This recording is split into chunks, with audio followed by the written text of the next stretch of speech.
So I'm going to do something that's probably unwise and have a take on the Dave Smith Douglas Murray debacle, and I'm going to put it on the internet. So I may come to regret this. But I just want to preface this by saying I like everyone involved in this. I like Joe Rogan when I met him. I've not met Douglas Murray, but I like a lot of his interventions in British politics. And I haven't met Dave Smith either, and he's the one I'm least familiar with, but I follow him on Twitter. And he seems like a nice guy. Like, I watched the entire 3-hour podcast with the two of them, and Dave Smith came across very well. He came across like a really decent fellow who's just trying to get to the bottom of things using dialogue. And this puts me in a difficult position because I'm not pro-Palestine and I'm not pro-Israel. To me, this is a foreign conflict that exists a long way away that I don't really want to have any part of or fund, by the way. And so I'm just kind of... In the 19th century, in Victorian Britain, there was a term for people like me. We were called Little Englanders, and we were the people who thought that the borders of England should end at the natural frontiers of England and not expand all around the world. And I think Dave represents what I guess we could call a kind of little American, where he thinks that the borders of America should end at the natural frontiers of America and not extend to various colonial projects in the Middle East, which is what the left would characterize Israel as: a settler colonialist state that is an outpost of American power in the Middle East. Now, I'm not going to try and litigate these claims here or anything like that. I'm just trying to describe the context in which this debate is happening, and then the arguments which are for Israel, which Douglas Murray, for all his virtues, is an inveterate Zionist. Now, I'm not saying that you can't be a Zionist or anything like that, but Douglas, I think, is too committed to the cause of Zionism and fails to recognize that there are moral arguments that have legitimacy on the other side. And again, I really don't want to have to litigate them, but it's very clear that there are many people who are not just ravenous communists who hate everything about the West, who also have concerns about the way that Israel is treating Gaza. And to this, the rejoinder is always, well, Hamas are evil and commit evil acts, which is true. But the question is then, what is the proper scope of retribution? Because the argument, as Murray frames it, is as if this is a war. But the thing is, I'm not really sure that Hamas is capable of conducting a war. They're a terrorist group. And so this is where I think the moral foundations of his argument come into difficult ground. And people like Dave Smith feel themselves to be strongest when critiquing what Israel is doing. And like I said, I'm not trying to take sides. I'm not trying to wade into the argument. I'm just trying to accurately represent both positions. And the Zionist position seems to be one of being embattled, because they're, of course, surrounded by hostile Arab Muslim states, and they are looking to more clearly solidify their own position. I mean, their own country is, 80-something years old, so you can see why there would be a sense of insecurity there, especially coming out of World War II. So I can understand the Zionist position on this, especially as when it comes to critiquing the content of the civilization itself.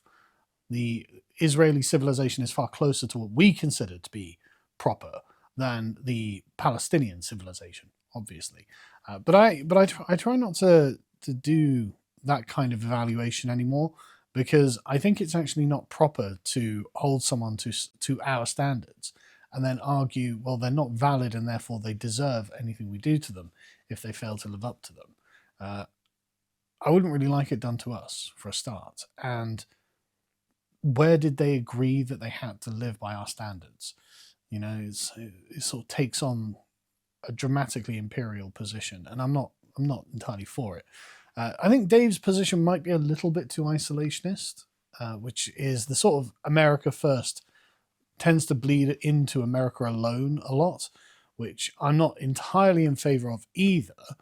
I think the West could be considered a kind of team sport, but there are definitely imbalances of focus in what's happening, and I see way too much of Israel-Palestine in my timeline, considering the scale and scope of what's happening over there. It's not in any way something that I'm particularly interested in, and it takes up a massive, disproportionate amount of bandwidth in the political dialogue. But the fundamental issue was that Douglas didn't really attack the proper foundations of Dave's argument, and that's really a bit of a mistake.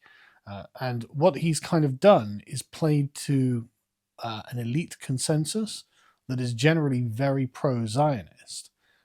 Again, not making a judgment as to rightly or wrongly. And you can see this being responded to on Twitter, and a rift is opening up between the kind of the Zionist elite faction and the populist faction underneath that Dave more properly represents. I mean, you saw Donald Trump promoting Douglas's book and various other things that he's done, whereas the normal sort of populist people are not very happy with the form of argumentation that Murray was using. An appeal to experts kind of ran aground during the COVID years. It was on pretty shaky ground prior to that. You may remember, weirdly, Michael Gove being accidentally based during the Brexit referendum back in 2015, 2016, when he was doing an interview and asked, well, the experts all agree. And he was like, well, I think people have had enough of experts. And everyone just sort of reacted shocked. What do you mean? How can you say people have had enough of experts? And he didn't quite follow that up well enough, which is, I don't need someone else to form my opinions for me. Even if my opinion is somehow factually inaccurate, at least it's mine and I can say that I autonomously created it. I can be flooded with misinformation on my timeline and I can come to an incorrect opinion, but at least it's mine. And so I'm the author of it.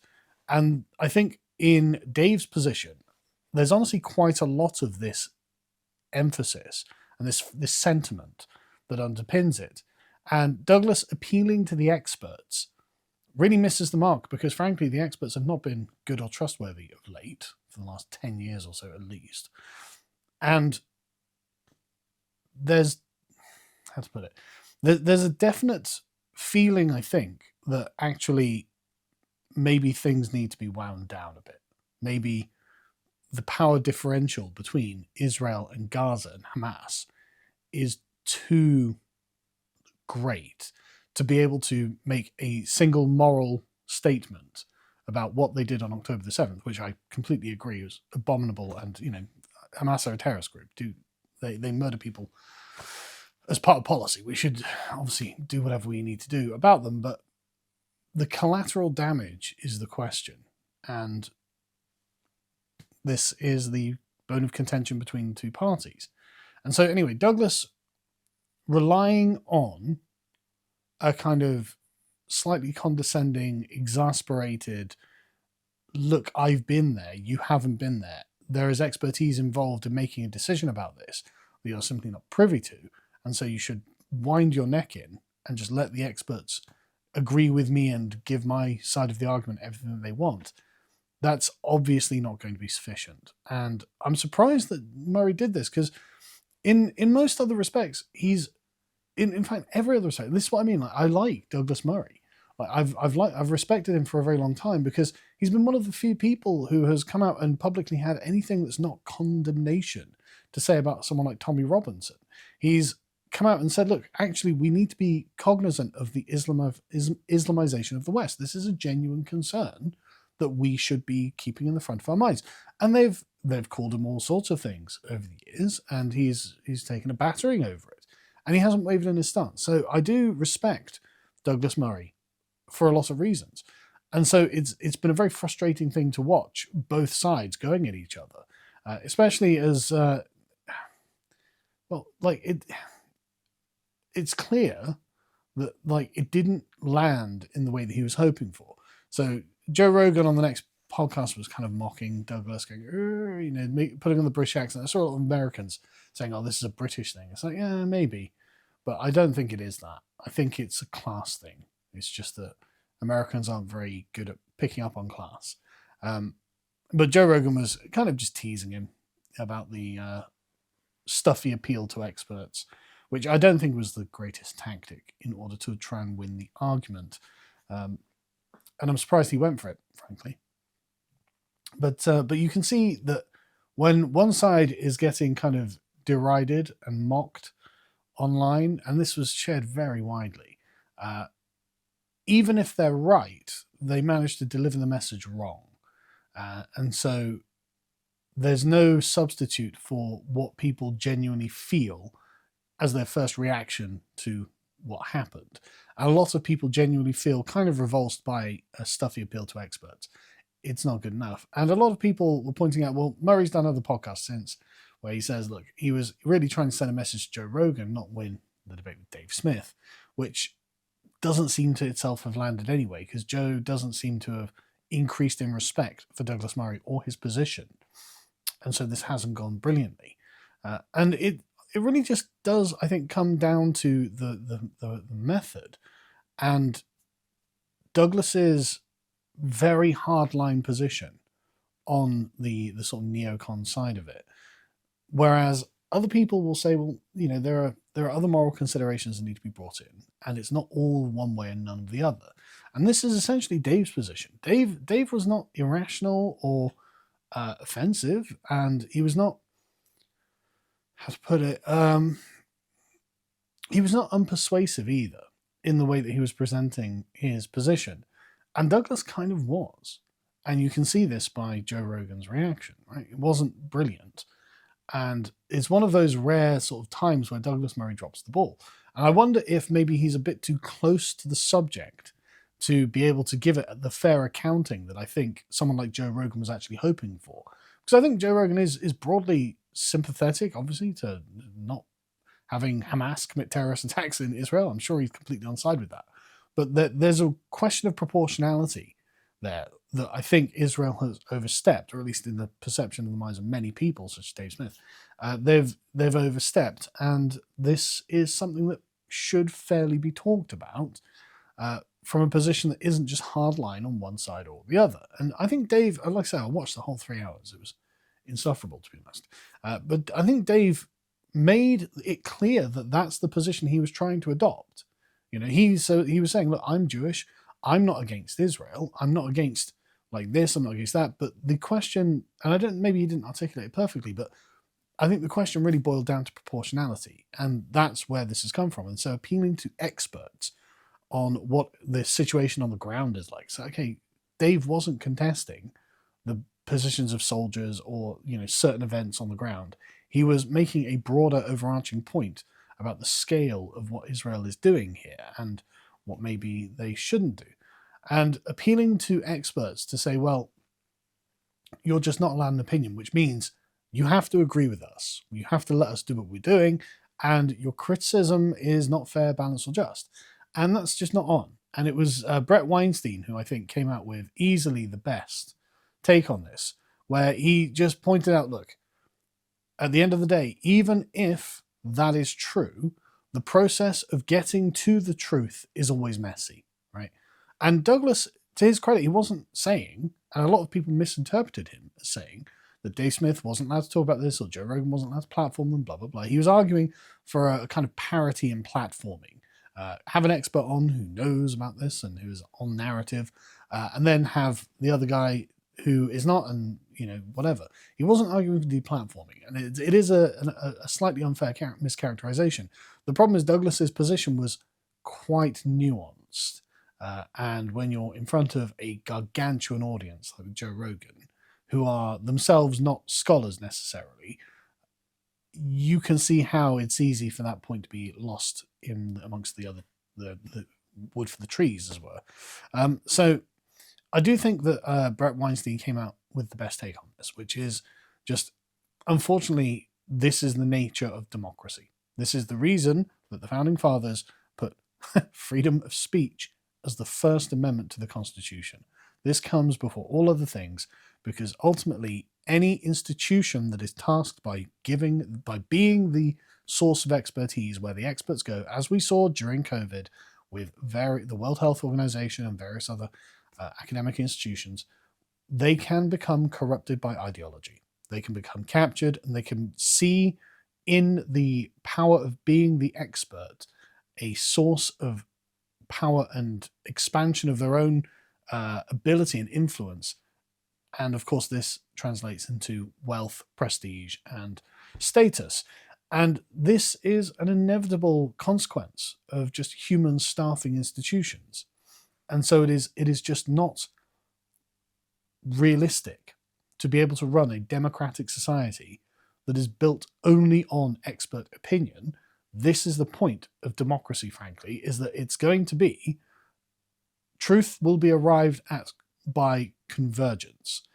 It is not simply the sort of Tarskian formula for truth that is how things work, especially when you're having moral discussions. The truth is not necessarily deducible from premises in a moral argument, assuming we can even agree there is such a thing as moral truth. So it has to be that we have a wide-ranging discussion on any issue, which of course itself would be incredibly messy and full of contradictions, and full of people who disagree and have half-baked takes on things because of the nature of the siloing effect of social media and things like that. But ultimately, unfortunately, that's how it has to be to prevent institutional capture by corrupting forces and essentially refusing to allow the populace, the demos, to engage in democracy.